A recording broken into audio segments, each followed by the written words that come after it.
Apparently there was not a threat involved. If they were hostile or aggressive, they would have been over a long time ago. Now, what was their purpose? Well, the study was not able to conclude that. It said that the military committee will continue this research, which indicated to me that the study in some form had continued, that this document in '64 was simply an initial conclusion. Okay.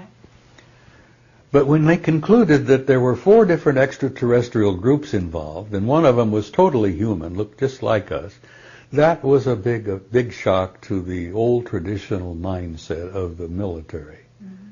The admirals and the generals, they couldn't deal with it. And it also said that there was something to do with the religions, that all the religions of the world. Well, let me tell you, the study was not that thorough.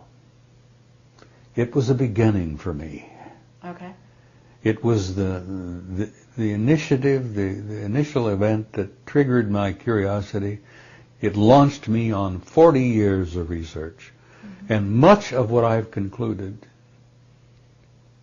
has been a result of the years of study since. You see, I continued to dig. I continued to probe. I continued to turn over rocks. As I said, I drove my friends up the wall. Okay, you looked at this material, you learned a lot, you weren't the only one, you convinced me of that. Supposedly, these people that you know also read it, they weren't your close friends, I'm assuming. Well, they were not my dearest, closest friends, no. Okay, but were you able to talk to them or have relationships with them outside of, 1967? Did you ever compare notes? We formed, back in those days, what we called the Old Boys Network.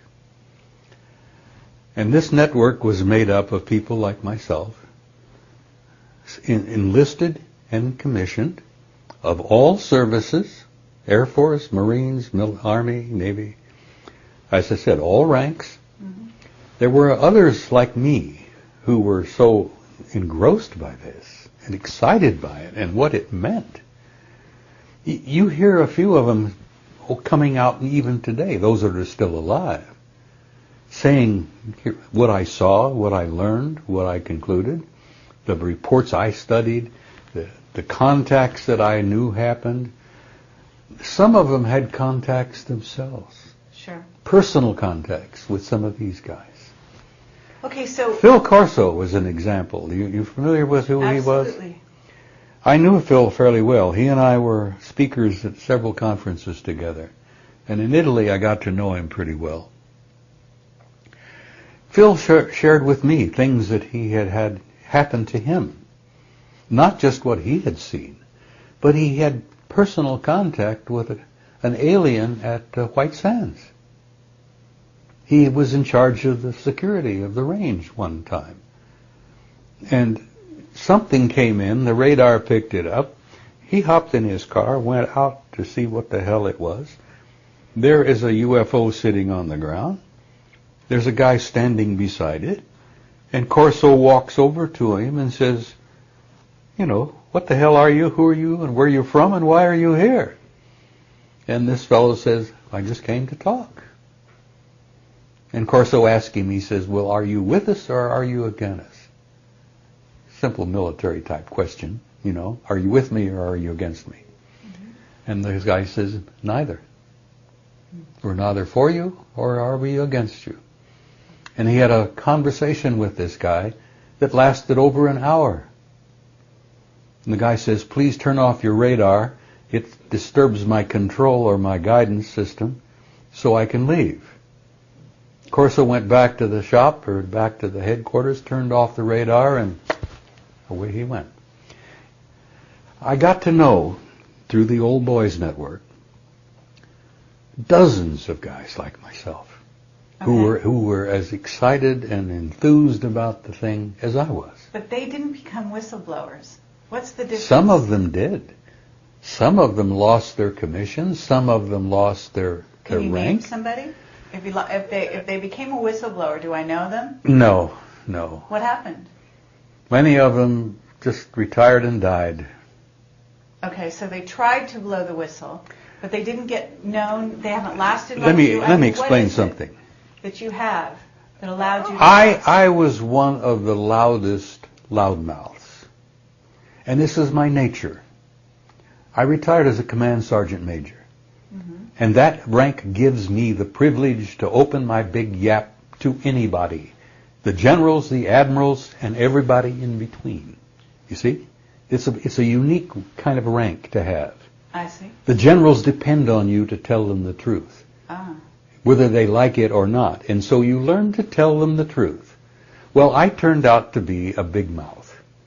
I sat on this for, when did I come out of the closet, so to speak? Just term. Right. Yeah. From 1967. I sat on this until from 67 to 92 or 1. 91? I believe I came out of the closet in 91. Okay. So that's a long time. Yeah. I respected my oath, which I swore. Mm-hmm. I took an oath to never share anything that I learned of classified nature while I was on active duty. And I knew that if I did, I could go to prison for 10 years, $10,000 fine, forfeiture of all pay and allowances, retirement, everything, whatever, forever. Okay, so you've come out. What happened to you? So I came out in 91 at a conference in Tucson, Arizona. All right. The result was of monumental aggravation and frustration that the government had continued over all these years to lie to the people. Not only were they lying to the people, they were ruining lives to keep the lid on this subject. And I had enough of that. Okay. I had seen good friends of mine, guys who, they had said something to the wrong person at the wrong way at the wrong time, and they sent them to Iceland. You know? They reassigned them? They assigned them to Iceland without their families. Ah. A 3-year assignment in Iceland. That's like the Russians sending you to Siberia. Okay.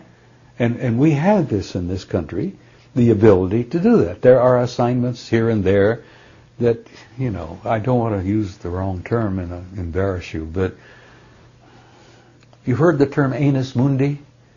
We have places on the earth where we have military bases, and if you send you there, everybody says, bye. We'll probably never hear from you again, you know. Okay, but that didn't happen to you. No, it didn't. And why let not? me tell you, Do you know something. why? The more I learned, the more aggravated I became.